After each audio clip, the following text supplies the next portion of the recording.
वक्त की कदर कर यही सरमाया है तेरा, वक्त की कदर कर यही सरमाया है तेरा, इल्म को अपना हथियार बना यही सहारा है तेरा, इल्म को अपना हथियार बना यही सहारा है तेरा।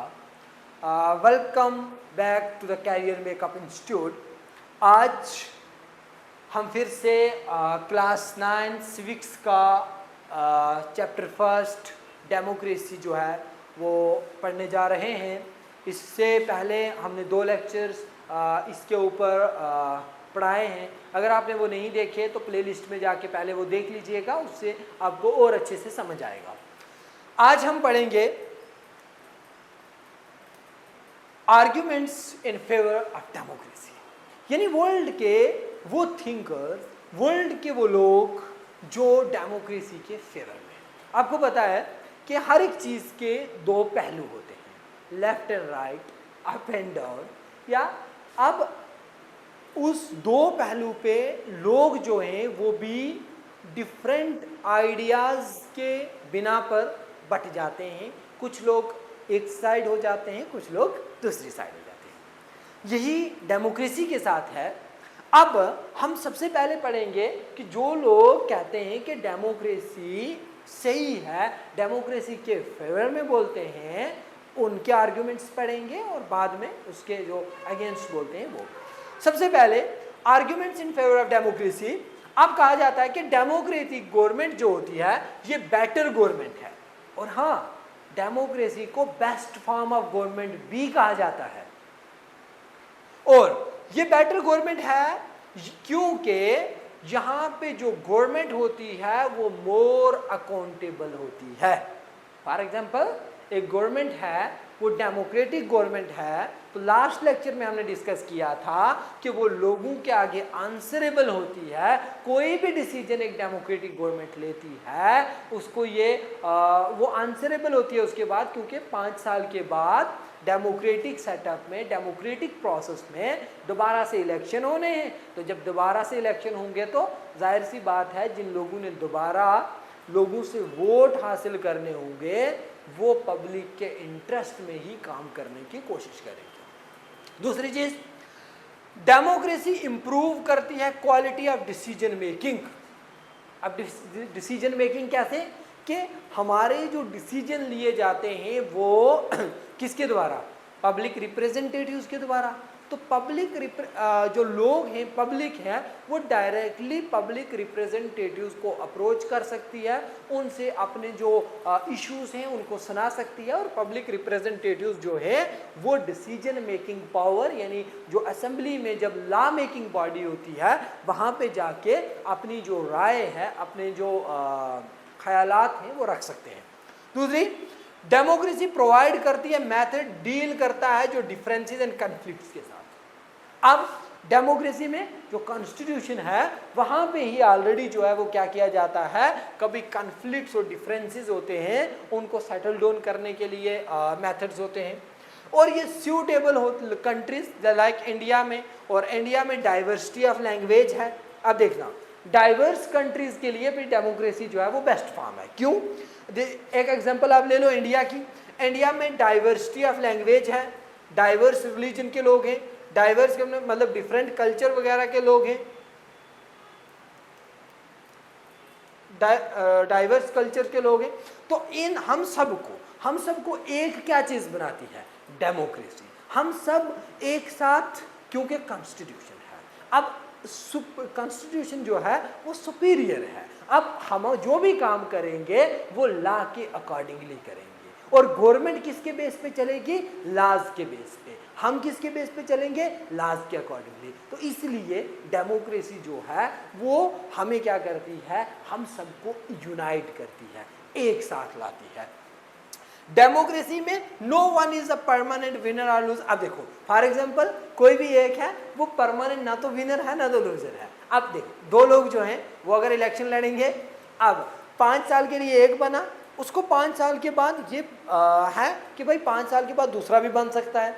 अब मैं हार भी सकता हूँ, जीत भी सकता हूँ। दूसरे वाले को है यार मैं 5 साल मेहनत करूँगा, अगर 5 साल में लोगों के एज अ अपोनेंट में लोगों की आवाज़ जो है वो बुलंद करूँगा, लोगों के काम करूँगा, उनकी आवाज़ हायर अथॉरिटीज़ तक उनके इश्यूज पहुँचाऊँगा, तो 5 साल के बाद मैं दोबारा बन सकता हूँ, एक पब्लिक रिप्रेजेंटेटिव बन सकता हूँ। ठीक है, डेमोक्रेसी एक बेटर है अदर फॉर्म्स ऑफ गवर्नमेंट से, क्योंकि डेमोक्रेसी हमें अलो करती है किसके लिए, डिसीजन मेकिंग के लिए। हमारी मिस्टेक्स जो हैं उन मिस्टेक्स को करेक्ट करने के लिए हमें अलो यानी हमें परमिशन देती है, हमें इस चीज़ का राइट देती है, और इस चीज़ के लिए हमें मॉरली तरीके पे भी अवेयर करती है कि हमारी जो मिस्टेक्स हैं, फॉर एग्जांपल वही जो पब्लिक रिप्रेजेंटेटिव्स उनको लगता है कि अगर मैंने पिछले कुछ टाइम में जो काम अच्छे नहीं किए अब मुझे अच्छे करने पड़ेंगे,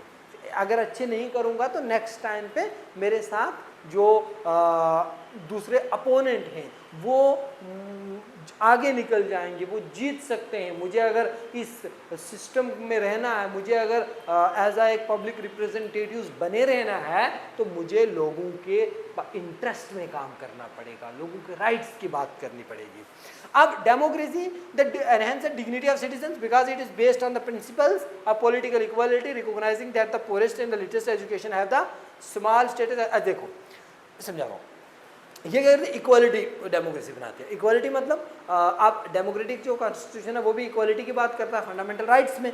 तो अब इक्वालिटी बनाते हैं किस में, रिच एंड पुअर में, पॉलिटिकली एम्पावर करते हैं लोगों को, उन लोगों को जिनको पॉलिटिकली उतने ज़्यादा एडवांस नहीं है, उन्हें पॉलिटिकल सिस्टम में, पॉलिटिकल सेटअप में आने के लिए एनकरेज करते हैं। ठीक है, और अब ये सारी चीज़ें हैं कि डेमोक्रेसी, ये सारे आर्ग्यूमेंट्स हैं कि डेमोक्रेसी क्यों बेस्ट फॉर्म है या डेमोक्रेसी को क्यों ज़्यादा प्रेफर किया जाता है। ठीक है, इस आई होप कि आपको समझ आ गए होंगे। अगर आपको इसका स्क्रीनशॉट लेना है तो मैं आपको देता हूँ नाम, आप स्क्रीनशॉट ले लीजिएगा।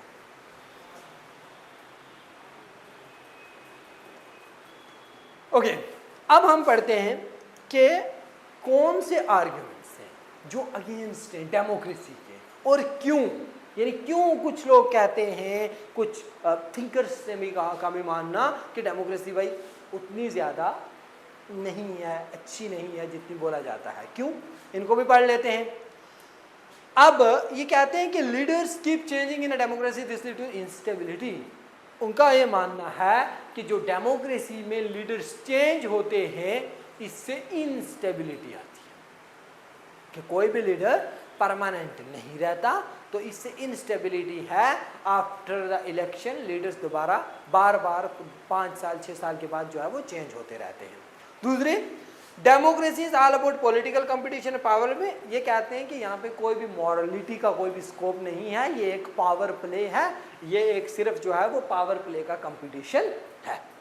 तीसरा, इलेक्टेड लीडर्स जो हैं ये बेसिक बेस्ट इंटरेस्ट जो है पब्लिक का वो नहीं जानते, और इसकी वजह से पब्लिक के लिए अच्छे डिसीजंस नहीं ले सकते। ये कौन लोग कहते हैं, ये वो लोग कहते हैं जो आर्ग्यूमेंट्स बनाते हैं, आर्ग्यूमेंट्स करते हैं किसके अगेंस्ट, डेमोक्रेसी के अगेंस्ट, उन लोगों का ये मानना है।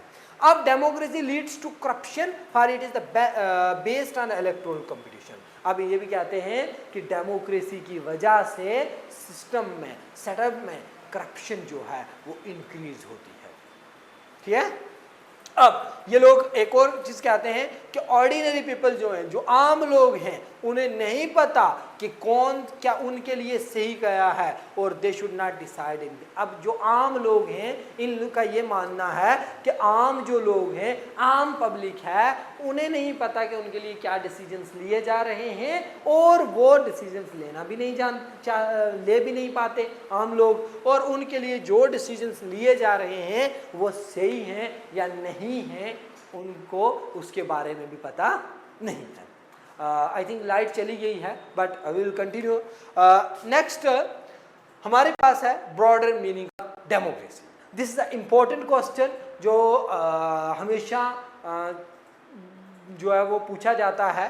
ये क्वेश्चन हर एग्जाम में ऑलमोस्ट पूछा जाता है कहते हैं कि ब्रॉडर मीनिंग ऑफ डेमोक्रेसी, कहता है this chapter we will understand the meaning of democracy limited in the descriptive sense, क्योंकि क्लास 9th है और क्लास 9th के में स्पेशली जो लोग कॉम्पिटिटिव एग्जाम्स की तैयारी करते हैं वो भी इसको इस यहाँ से पढ़ते हैं, अच्छी अंडरस्टैंडिंग करते हैं, बट फिर भी ये meaning of democracy limited sense में हम करते हैं, समझा हमने। अब लिमिटेड सेंस में ये कि हमने उतनी ज़्यादा एग्जाम्पल्स क्लास 9th की बेसिस पे तो नहीं करते। अब we understand democracy form of the government, हमने सिर्फ एक as a form of government समझा कि गवर्नमेंट की बाकी फॉर्म्स भी हैं, मोनार्की भी है, डिक्टेटरशिप, अरिस्टोक्रेसी, तो उसी तरीके से एक डेमोक्रेसी भी गवर्नमेंट की फॉर्म है और हमने कंपेयर करा कि डेमोक्रेसी बाकी वालियों से किस तरीके से बेटर फॉर्म ऑफ गवर्नमेंट है। तीसरी चीज़ कि द मोस्ट कॉमन फॉर्म है डेमोक्रेसी जो हमारे टाइम्स पे, और ये आज की डेट में, क्योंकि मैंने पढ़ाया था लास्ट लेक्चर में कि डेमोक्रेसी में डायरेक्ट डेमोक्रेसी भी होती है और इनडायरेक्ट भी होती है। अब जो डायरेक्ट डेमोक्रेसी है वो हमने पढ़ा था कि जो जियोग्राफिकल छोटी कंट्रीज होती हैं उनमें पॉसिबल है कौन सी, डायरेक्ट डेमोक्रेसी, और जो इनडायरेक्ट डेमोक्रेसी है ये बड़ी डाइवर्स कंट्रीज में या स्पेशली ज़्यादातर मोस्टली आज की डेट में यही है हमारे पास इनडायरेक्ट यानी रिप्रेजेंटेटिव डेमोक्रेसी। अब क्या आता है, in the countries we all democracy all the people do not rule. अब जो भी इनडायरेक्ट डेमोक्रेसी में सारे के सारे लोग तो रूल नहीं करते, रूल कौन करता है, रूल्स किया जाता है रिप्रेजेंटेटिव्स के द्वारा, और रिप्रेजेंटेटिव्स को कौन असेंबलीज में, कौन पार्लियामेंट में भेजता है, सिटीजन्स। अब हम उन रिप्रेजेंटेटिव्स को अपने बिहाफ पे कहाँ भेजते हैं, असेंबलीज में, पार्लियामेंट में, और वहाँ के पे ताकि वो हमारे बिहाफ पे डिसीजंस लें। तीसरी चीज कहता है अब majority is allowed to take decisions on behalf of all the people और even majority does not rule direct। अब देखो majority रूल कर रही है, मेजॉरिटी रूल कैसे कर रही है कि जिस रिप्रेजेंटेटिव्स को उसके कॉन्स्टिट्यूंसी के ज्यादातर लोगों ने चाहा तो वही वहां का रिप्रेजेंटेटिव बना। अब लेकिन मेजॉरिटी डायरेक्टली नहीं कर रही है, कैसे कर रही है, इनडायरेक्टली कर रही है, indirectly through our representatives.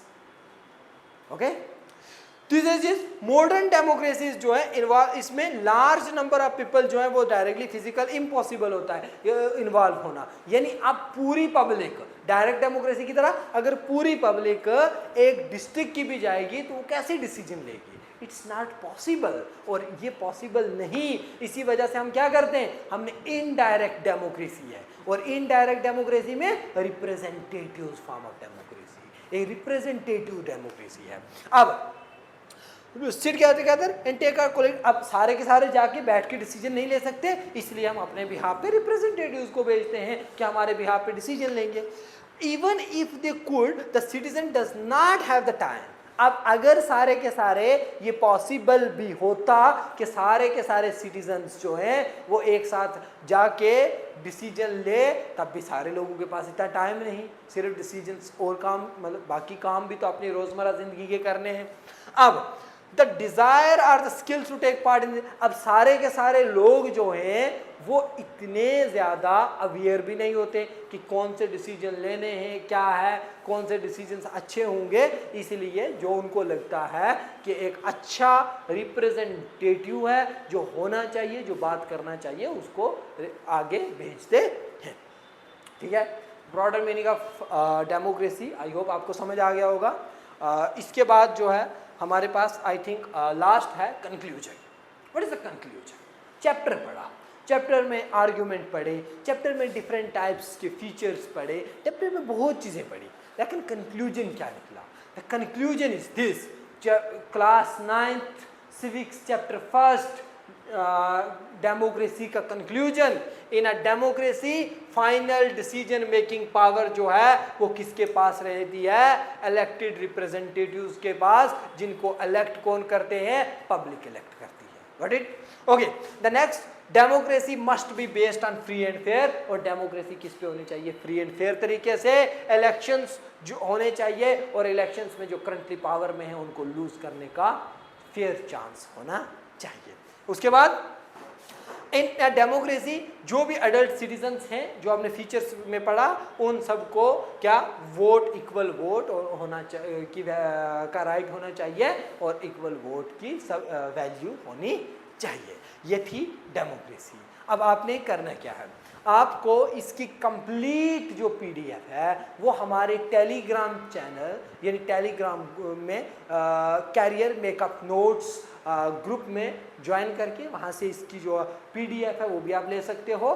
Further the next lecture में हम इसके क्वेश्चन आंसर्स को डिस्कस करेंगे, वो सीबीएसई और उसके बाद जेके बोर्ड दोनों के क्वेश्चन आंसर्स जो हैं वो कंप्लीटली डिस्कस करेंगे। और जो हमें लगेगा प्रीवियस ईयर क्वेश्चन पेपर से, तो इंटरनल भी अगर कोई होगा तो वो भी सारे क्वेश्चन हम इसमें ऐड कर देंगे। और ये था आपका कंप्लीट चैप्टर। आई होप आपको समझ आया होगा। और कहता है कि हौसलों की रोशनी से रास्ते रोशन करें, हौसलों की रोशनी से रास्ते रोशन करें, मुश्किलों की धूप में भी ख्वाब को गुलशन करें, और गिरकर उठना ही असल ज़िंदगी का फ़लसफ़ा है, गिरकर उठना ही असल ज़िंदगी का फ़लसफ़ा है, नाकामी को जीत का एक ज़रिया समझे, नाकामी को जीत का एक ज़रिया समझे। और आप इसी तरीके से लगन के साथ पढ़िएगा, और कोई भी डाउट हो तो आप हमारे कमेंट सेक्शन में पूछ सकते हैं, और हम कंटिन्यू इसी तरीके से नेक्स्ट लेक्चर सीरीज़ जो है नेक्स्ट चैप्टर्स की भी कंटिन्यू रखेंगे। और स्पेशली क्लास 9th के सभी स्टूडेंट्स के लिए कि नेक्स्ट लेक्चर में हम इसके क्वेश्चन आंसर सारे डिस्कस करेंगे, आप ज़रूर उसको भी देखिएगा। शुक्रिया।